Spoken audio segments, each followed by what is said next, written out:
Assalamu alaikum everyone. My name is Dina. Today we will continue inshallah the third part of the story of Prophet Ibrahim alayhi salam, and we will know what happened to him in Palestine and Mecca. Okay, are you ready for the story? Let's go hear it and enjoy it. We will begin our story by saying, may the peace and blessings be upon our beloved Prophet Muhammad sallallahu alayhi wasallam. We stopped last time, my friends, where Ibrahim alayhi salam took his wife Hajar and his baby Ismail to a valley in the desert. Ibrahim alayhi salam then left his wife and son with a small amount of food and water. The Prophet then turned around and he started walking away. Hajar radiallahu anha hurried after him and she called him, Ibrahim, where are you going? Ibrahim alayhi salam did not reply and he kept walking. She asked again, are you leaving us in this valley? He kept walking without answering. She cried out, oh Ibrahim, where have you left us? There is nobody here, no food or water. Yet he didn't reply. Hajar radiallahu anha realized that Allah subhanahu wa ta'ala must have ordered Ibrahim alayhi salam to leave them there. So she asked him, O Ibrahim, has Allah subhanahu wa ta'ala told you to do this? Ibrahim alayhi salam finally answered and said, yes. Hajar radiallahu anha said, then Allah subhanahu wa ta'ala will never neglect us. Ibrahim alayhi salam kept walking until Hajar radiallahu anha could no longer see him. Then he raised his hands and he made a dua to Allah subhanahu wa ta'ala saying, O Allah, I have left my only child and my wife in a barren valley near your sacred house. O Allah, fill the hearts of believing people with love towards them and provide them with fruits so that they may be grateful. Hajar radiallahu anha drank the water Ibrahim alayhi salam had left her to feed her son, but she ran out of water and food very soon. Both of them started getting very thirsty. The baby started crying loudly because he was so thirsty, and he started hitting the ground with his feet. Hajar radiallahu anha couldn't see her baby dying in front of her eyes, so she ran and she climbed a nearby mountain called As-Safa. When she reached the top of the mountain, she started looking around her for anyone to help her, but there was no one there. So she had to go down in the valley and she climbed the next mountain, also hoping to find someone to help her. And this mountain was called Al Marwa. She couldn't find anyone there either. She kept running between the two mountains 7 times. When Hajar radiallahu anha climbed the Marwa for the last time, she was extremely tired. So she sat next to her baby. Then she heard a voice. She kept quiet and waited to hear the voice again. When she heard the voice for the second time, she said, oh, whoever you might be, please help me. Please help me. This was the voice of the leader of the angels, Jibreel alayhi salam. Jibreel alayhi salam kept digging the earth until the water flew out from it. It was a great miracle. Hajar radiallahu anha cried in joy and thanked Allah subhanahu wa ta'ala for his blessing.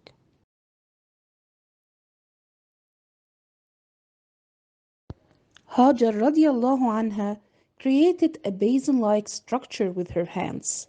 Then she said to the water in her language, Zam, zam, zam, which means stop because we want to take you and drink you.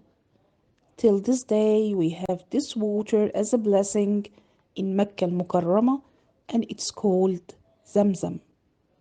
Then she scooped the water with her hands and she drank it, and she fed her newborn child.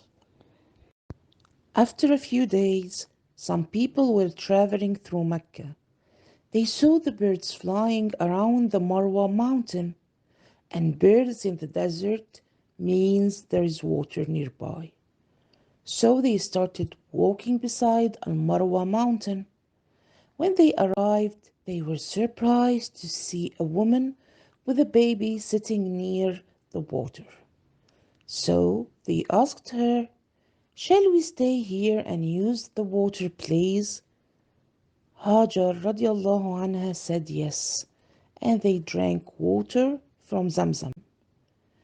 This tribe was from Yemen and it was called Jurhum, and they settled there.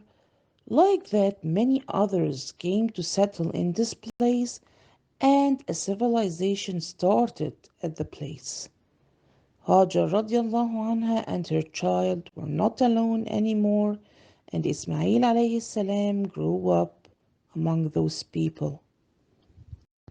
Ismail alayhi salam grew up and he learned Arabic from the people of Jurhum tribe.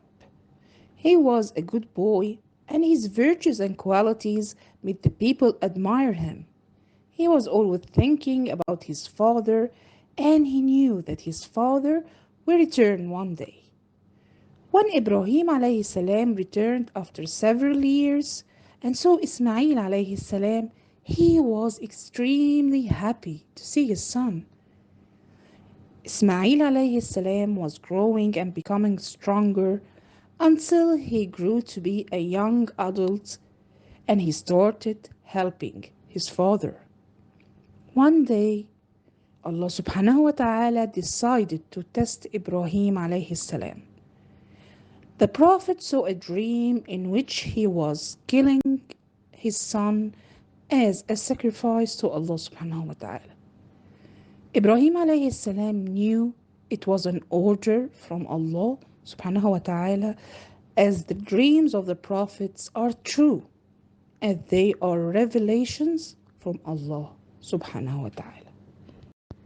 Ibrahim alayhi salam approached Ismail alayhi salam and he told him, "Oh Ismail, my dear son, I have seen in a dream that I must sacrifice you. So tell me what you think." Ismail alayhi salam replied in obedience, "Oh my dear father, do as you are commanded. Allah willing, you will find me among those who have patience." Ibrahim alayhi salam walked away and took his son Ismail, who followed his father in submission to Allah subhanahu wa ta'ala's will. Ibrahim alayhi salam laid Ismail alayhi salam on the side of his forehead on a big rock, so he wouldn't see his pain. And he raised his knife to slaughter his son, but the evil shaitan appeared to him, and he tried to convince him not to obey Allah subhanahu wa ta'ala's orders. But Ibrahim alayhi salam refused to listen to him, and he pelted him with 7 stones. So the shaitan left in humiliation. When Ibrahim alayhi salam raised his knife again to slaughter Ismail, the knife refused to cut Ismail alayhi salam, and Ibrahim heard a voice from the sky. Allah subhanahu wa ta'ala told Ibrahim alayhi salam, "O Ibrahim, you have already fulfilled the vision. Indeed, this is how we reward the good doers." Allah subhanahu wa ta'ala sent a white sheep from heaven to be sacrificed instead of Ismail alayhi salam. Ibrahim alayhi salam cried in joy because Allah subhanahu wa ta'ala saved his son. And because of exercising such patience, Ibrahim alayhi salam was called Khalilullah, the friend of Allah subhanahu wa ta'ala. The Prophet and his son passed the difficult test of Allah subhanahu wa ta'ala. Ibrahim alayhi salam slaughtered the sheep and they had a big celebration. That is why we celebrate Eid al-Adha every year by sacrificing a sheep. One day, some angels came to Ibrahim alayhi salam in the appearance of human beings when he was in Palestine with his wife Sarah radiallahu anha. They told Ibrahim alayhi salam, "Peace be upon you." And Ibrahim alayhi salam replied, "Peace upon you too." When he hosted them a cooked calf, they pretended to eat, but they were not really eating. So Ibrahim alayhi salam got scared from them and he asked them, "What's happening here?" They told him, "Do not be afraid, Ibrahim. We are not human beings. We are angels. Allah subhanahu wa ta'ala has sent us with two missions, to give you some news and to destroy the people of Lut alayhi salam and to save Lut and his family except for his wife." Sarah radiallahu anha was listening and she laughed because finally the wrongdoers of Lut will be punished. Then the angels turned to her and they said that she will have a child. At the moment, Sarah radiallahu anha was nearly 90 years old. So she said in amazement, "How am I gonna give birth to a child? I'm very old." The angels said, "This is the mercy of Allah subhanahu wa ta'ala and His will. So Allah subhanahu wa ta'ala will bless you and give you a son called Isaac or Ishaq." Allah subhanahu wa ta'ala ordered Ibrahim alayhi salam to build a house for people to worship him. Ibrahim alayhi salam told his son Ismail the command of Allah subhanahu wa ta'ala. So Ismail alayhi salam said, "Do what Allah subhanahu wa ta'ala has ordered you to do." Ibrahim alayhi salam asked his son, "Would you help me?" Ismail alayhi salam agreed and said, "Yes."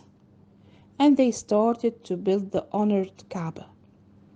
Ismail alayhi salam got the stones and put them together, while Ibrahim alayhi salam built the sacred house.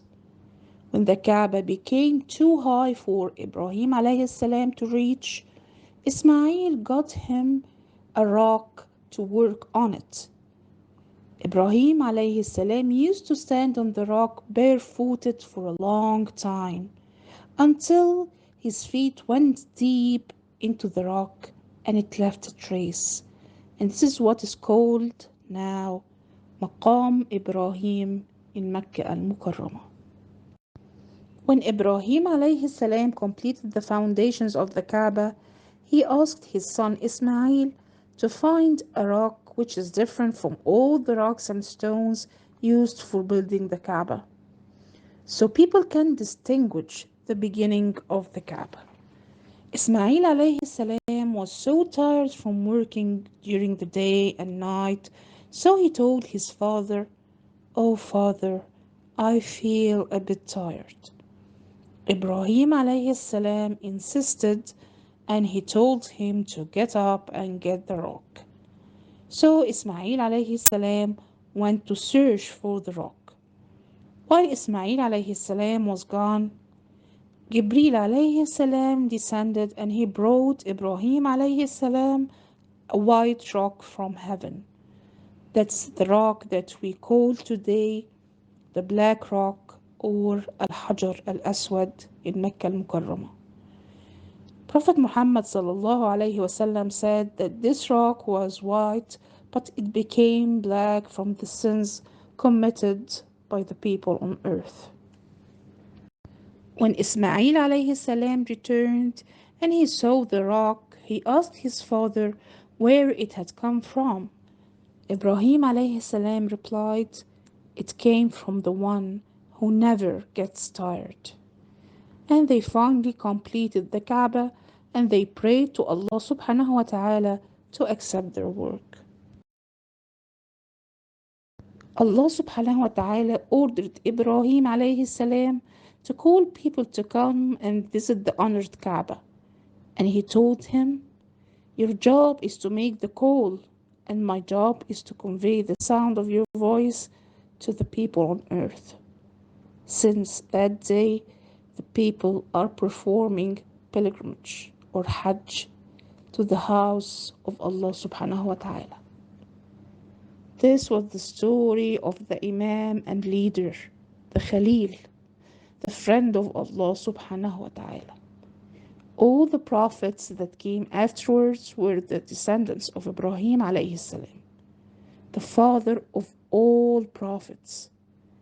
Ibrahim alayhi salam returned to Palestine and he remained there for the rest of his life. And Allah subhanahu wa ta'ala revealed to him al-Suhuf, or the chapters. And he died in Palestine and he was buried in Al-Khalil in Palestine. This story is by gift to you in Eid al-Adha. Happy Eid al-Adha. كل سنة وانتم طيبين.